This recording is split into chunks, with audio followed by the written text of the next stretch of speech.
Welcome dear students. Today I will discuss the poem A Legend of the Northland in Assamese, and the poem is written by American poetess Phoebe Carey. A Legend of the Northland. A legend শব্দৰ অৰ্থ হৈছে old traditional story অৰ্থাৎ পুৰণি প্ৰচলিত কাহিনী. This poem narrates the legend of an old lady who angered Saint Peter because of her greed.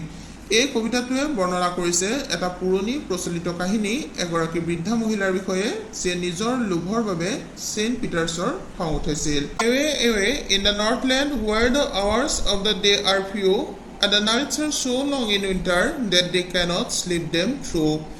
Away in the Northland where the hours of the day are few. দূৰ দূৰণিৰ বা বহু দূৰৰ নৰ্থলেণ্ডত য'ত দিনৰ সময়বোৰ খুব কম. And the nights are so long in winter that they cannot sleep them through. আৰু শীতকালৰ ৰাতিবোৰ ইমান দীঘল যে তেওঁলোকে এই দীঘলীয়া ৰাতিবোৰত শুব নোৱাৰে. অৰ্থাৎ কবিয়ে এই ষ্টেঞ্জাটোত আমাক নৰ্থলেণ্ডৰ বিষয়ে ক'বলৈ গৈছে. তেওঁ ক'ব বিচাৰিছে যে বহু দূৰৰ নৰ্থলেণ্ডত অৰ্থাৎ নৰ্থ প'ল বা উত্তৰ মেৰুৰ এখন ঠাই নৰ্থলেণ্ড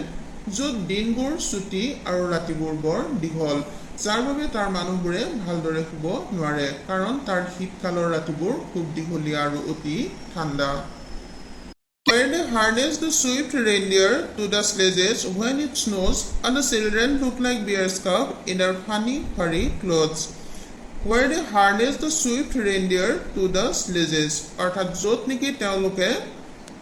ৰেইনডিয়াৰবোৰ অৰ্থাৎ বলগা হৰিণবোৰ স্লেজ গাড়ীবোৰত বান্ধি দিয়ে when it snows যেতিয়া বৰফ পৰে. ৰেইনডিয়াৰ মানে হৈছে বলগা হৰিণ, আৰু এই বলগা হৰিণ বা ৰেইনডিয়াৰবোৰ সাধাৰণতে আৰ্কটিক ৰিজিয়ন বা টুন্দ্ৰা অঞ্চল, আলাস্কা, স্কান্ডিনেভিয়া, ৰাছিয়া আদিৰ দৰে ঠাণ্ডা ঠাইবোৰত পোৱা যায়. And the children look like bears cub in their funny furry clothes. আৰু তাৰ শিশুবোৰক ভালুকৰ পোৱালি যেন দেখা হয় সিহঁতৰ নুমান হাঁহি উঠা কাপোৰবোৰত. অৰ্থাৎ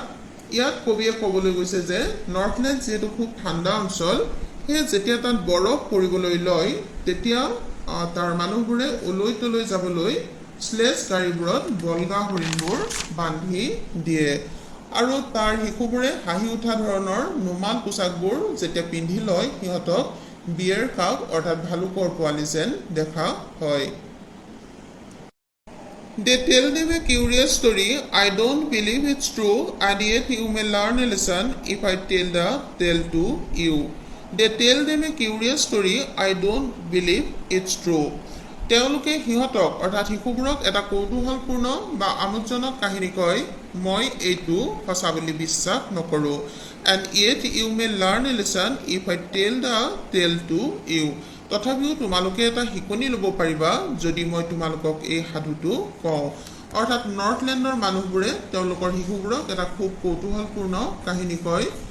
কবিৰ কিন্তু এই কাহিনীটো সঁচা বুলি বিশ্বাস নহয়, আৰু কবিয়ে কৈছে যে তেওঁ যদি কাহিনীটো লিখে বা কয় তেতিয়া যিয়ে পঢ়িব তেওঁলোকে কিন্তু এটা শিকনি বা নীতি শিক্ষা লাভ কৰিব পাৰিব.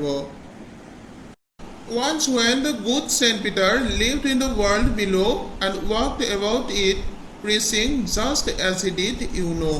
ইয়াত কবিয়ে কাহিনীটো আৰম্ভ কৰিছে. Once when the good Saint Peter lived in the world below. এবাৰ যেতিয়া সেন্ট পিটাৰে এই পৃথিৱীত বাস কৰিছিল and walked about it preaching just as he did, you know. Preaching মানে হৈছে ধৰ্মৰ বাণী বিলোৱা. আৰু তেওঁ খোজকাঢ়ি ঘূৰি ফুৰিছিল ধৰ্মৰ বাণী বিলাই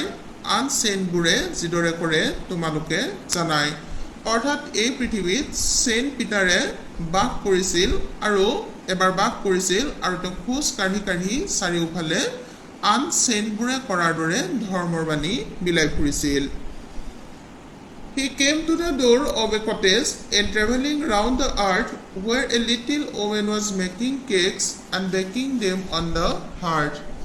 He came to the door of a cottage and traveling round the earth. পৃথিৱীৰ চাৰিওফালে ঘূৰি ঘূৰি তেওঁ এটা পজাঘৰৰ দুৱাৰমুখলৈ আহিছিল where a little woman was making cakes and baking them on the hearth. য'ত এগৰাকী সৰু মহিলাই কেক তৈয়াৰ কৰি আছিল আৰু সেইবোৰ চৌকাত সেকি আছিল. হাৰ্ট মানে হৈছে চৌকা. অৰ্থাৎ এই চেইন গৰাকীয়ে ধৰ্মৰ বাণী বিলাই বিলাই গোটেইখন ঘূৰি এদিন এগৰাকী সৰু মহিলাৰ ঘৰৰ দুৱাৰমুখ পাইছিলহি আৰু সেই মহিলাগৰাকীয়ে তেতিয়া কেক তৈয়াৰ কৰি থকাৰ লগতে সেইবোৰ চৌকাত সেকি আছিল and being faint with fasting for the day was almost done he asked her for her store of cakes to give him a single one and being faint with fasting for the day was almost done উপবাসে থকাৰ বাবে তেওঁ দুৰ্বল হৈ পৰিছিল গোটেই দিনটো তেনেদৰে থকাৰ বাবে he asked her from her store of cakes to give him a single one তেওঁ মহিলাগৰাকীক কৈছিল তেওঁৰ কেকৰ ভঁৰালৰ পৰা বা জমা থকা কেকৰ পৰা এটা মাত্ৰ কেক তেওঁক দিবলৈ অৰ্থাৎ গোটেই দিনটো নোখোৱাকৈ ঘূৰি ফুৰাৰ বাবে চেইনগৰাকী খুব দুৰ্বল হৈ পৰিছিল আৰু সেয়ে তেওঁ মহিলাগৰাকীক এটা কেক খুজিছিল So she made a very little cake, but as it baking lay, she looked at it and thought it seemed too large to give away. So she made a very little cake. আৰু সেইবাবে তেওঁ অৰ্থাৎ এই মহিলাগৰাকীয়ে এটা কণমানি cake তৈয়াৰ কৰিছিল বাট এজ ইট বেকিং লে আৰু যেতিয়া নেকি সেইটো হেকিবৰ বাবে থোৱা হৈছিল she looked at it তেওঁ সেইটোৰ ফালে চাইছিল and thought আৰু ভাবিছিল it seemed too large to give away এইটো দিবৰ বাবে চোন বহুত ডাঙৰ হৈ গ'ল অৰ্থাৎ মহিলাগৰাকীয়ে চেইনগৰাকীক এটা কণমানি কেক দিব খুজিছিল কিন্তু কেকটো হেকাৰ পিছত বহুত ডাঙৰ যেন অনুমান হ'ল আৰু ইমান ডাঙৰ কেকটো দিবলৈ তেওঁৰ মন নগ'ল Therefore she needed another and still a smaller one but it looked when she turned it over as large as the first had done Therefore she needed means যেতিয়া আটা বা ময়দাখিনি পানীৰে মিক্স কৰি লোৱা হয় মিক্স কৰি ৰেডি কৰা হয় হেতু needed বুলি কোৱা হয় Therefore she needed another and still a smaller one তাৰ পিছত পুনৰ তেওঁ আন এটা কেকৰ বাবে আটা বা ময়দা আদি পানীৰে মিক্স কৰি ৰেডি কৰিলে আৰু এইটো আৰু সৰু আছিল But it looked when she turned it over as large as the first had done. কিন্তু এইটো দেখা গৈছিল যেতিয়া এইটো উলটাই দিছিল প্ৰথমবাৰৰ সমানে ডাঙৰ অৰ্থাৎ প্ৰথম কেকটো ডাঙৰ হোৱাৰ বাবে পুনৰ মহিলাগৰাকীয়ে আটা ময়দা এইবোৰ মিক্স কৰি লৈ এটা সৰু কেকৰ বাবে সাজু কৰিলে আৰু যেতিয়া সেইটো হেকিলে আৰু হেকি থাকোঁতে ঘূৰাই দিলে বা উলটাই দিলে তেওঁ দেখিলে যে এইটো ওচন আগৰটোৰ সমানে ডাঙৰ হ'ল Then she took a tiny scrap of dough and rolled it flat and baked it thin as it wafer, but she couldn't part with that. Then she took a tiny scrap of dough. Scrap means a small piece, or dough means thick mixture of flour and liquid. অৰ্থাৎ আটা বা ময়দা আদি পানীৰে mix কৰি লৈ যেতিয়া এটা মণ্ড বনাই লোৱা হয় সেইটো হৈছে dough. And wafer means thin piece of something অৰ্থাৎ একেবাৰে পাতল যে টুকুৰাটো কি বুলি কোৱা হয় wafer বুলি কোৱা হয় Then she took a tiny scrap of dough তাৰ পিছত তেওঁ আটাৰ মণ্ডখিনিৰ পৰা সৰু টুকুৰা এটা লৈছিল and rolled it flat আৰু যিমান পাৰে সিমান ঘূৰাই চেপেটা কৰিছিল and baked it thin as a wafer but she couldn't part with that আৰু ওয়েফাৰৰ নিচিনা পাতল কৰি হেতু হেকিছিল কিন্তু তেওঁ হেতু দিব পৰা নাছিল অৰ্থাৎ এই মহিলাগৰাকীয়ে আটাৰ মণ্ডৰ পৰা সৰু টুকুৰা এটা লৈ হেয়া বেলি যিমান পাৰে চেপেটা কৰিছিল আৰু ওয়েফাৰৰ নিচিনা পাতল হৈ আটাখিনি বেক কৰিছিল কিন্তু মহিলাগৰাকী ইমানে আচৰিত প্ৰকৃতিৰ আছিল যে সেই কেকটো সেন্ট পিটাৰক দিব নুখুজিলে For she said, my cakes that seems too small when I eat of them myself are yet too large to give away, so she put them on the shelf. For she said, my cakes that seem too small. কাৰণ তেওঁ কৈছিল মোৰ কেকবোৰ যিবোৰ খুব সৰু বুলি ধাৰণা হয় when I eat of them myself যেতিয়া মই সেইবোৰ খাওঁ are yet too large to give away আৰু সেইবোৰ দিবৰ বাবে যথেষ্ট ডাঙৰ বা বহুত ডাঙৰ so she put them on the shelves সেইবাবে তেওঁ সেই কেকবোৰ শেলফত ভৰাই থৈ দিলে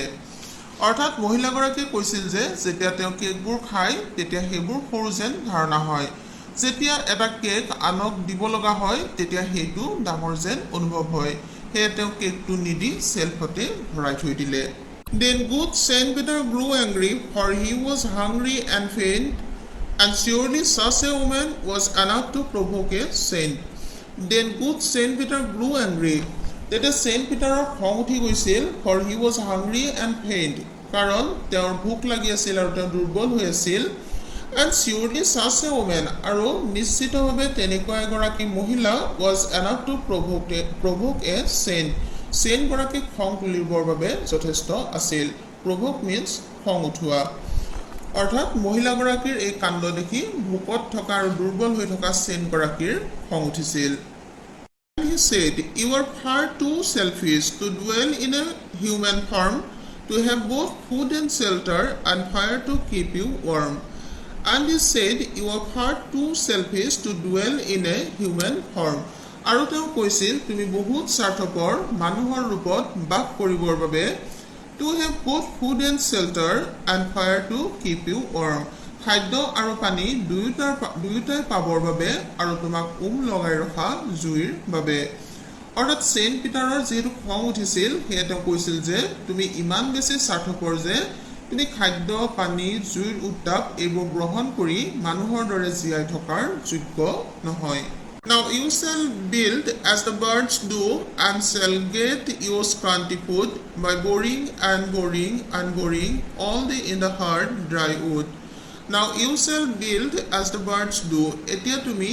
চৰাই যেনেকৈ থাকে তেনেদৰে থাকিব লাগিব and shall get you scanty food আৰু তুমি নামমাত্ৰ খাদ্যহে পাবা scanty মানে হৈছে নামমাত্ৰ by boring and boring and boring all day in the hard dry wood গোটেই দিনটো কঠোৰ পৰিশ্ৰম কৰি শুকান কাঠত বিন্ধা কৰি বা গাত খান্দি অৰ্থাৎ সেন্ট পিটাৰৰ এই মহিলাগৰাকীৰ ওপৰত খং উঠি গৈছিল আৰু হেতে মহিলাগৰাকীক আসলতে অভিশাপ দিছিল আৰু অভিশাপ দি কৈছিল যে এতিয়া তুমি চৰাইবোৰ যেনেকৈ থাকে তেনেদৰে থাকিব লাগিব আৰু তুমি নামমাত্ৰ খাদ্যৰ বাবে গোটেই দিনটো কঠোৰ পৰিশ্ৰম কৰি শুকান কাঠত টুকুৰিয়াই বিন্ধা কৰি ফুৰিব লাগিব আৰু তেতিয়াহে তুমি নামমাত্ৰ খাদ্য সংগ্ৰহ কৰিব পাৰিবা Then up she went through the chimney, never speaking a word, and out of the top flew a woodpecker, for she was changed to a bird. Then up she went through the chimney. তাৰপিছত এই মহিলাগৰাকী চিমনিটোৰে ওপৰলৈ গুচি গৈছিল Never speaking a word, তেওঁ এটাও কথা বা এটাও শব্দ ক'ব নোৱাৰিলে And out of the top flew a woodpecker আৰু ওপৰেৰে এজনী বাঢ়ৈ টুকা বা কাঠৰোকা চৰাই উৰি গৈছিল for she was changed to a bird কিয়নো সেই মহিলাগৰাকী এটা চৰাইলৈ ৰূপান্তৰিত হৈছিল অৰ্থাৎ সেন্ট পিটাৰে অভিশাপ দিয়াৰ পিছত সেই মহিলাগৰাকীয়ে কোনো কথাই ক'ব নোৱাৰিলে আৰু চিমনিৰ মাজেৰে সোমাই এজনী চৰাই হৈ উৰি গুচি গৈছিল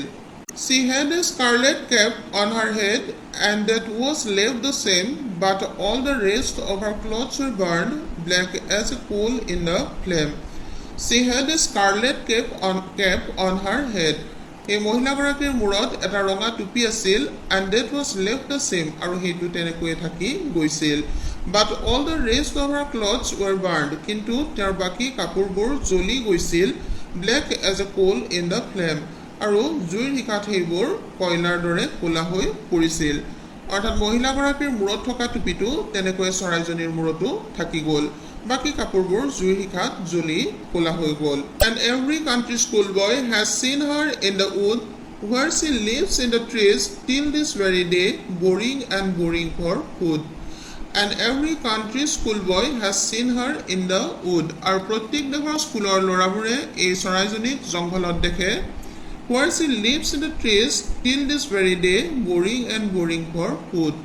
য'ত তাই গছত বাস কৰে আজিলৈকে খাদ্যৰ বাবে গছত বিন্ধা কৰি অৰ্থাৎ এই চৰাইজনীক সকলো দেশৰ মানুহে দেখা পায় তাই এতিয়াও শুকান কাঠত গাত খান্দি বা বিন্ধা কৰি খাদ্য বিচাৰি ফুৰে আৰু তাই তাতেই বাস কৰে এই কাহিনীটোত এটা নীতি শিক্ষা আছে যে কোনো বস্তুলৈকে লোভ কৰিব নাপায় আৰু হেইভাবে চাগে নৰ্থলেণ্ডৰ মানুহবোৰে তেওঁলোকৰ শিশুবোৰক এই কাহিনীটো কয় মৰমৰ ছাত্ৰ-ছাত্ৰীসকল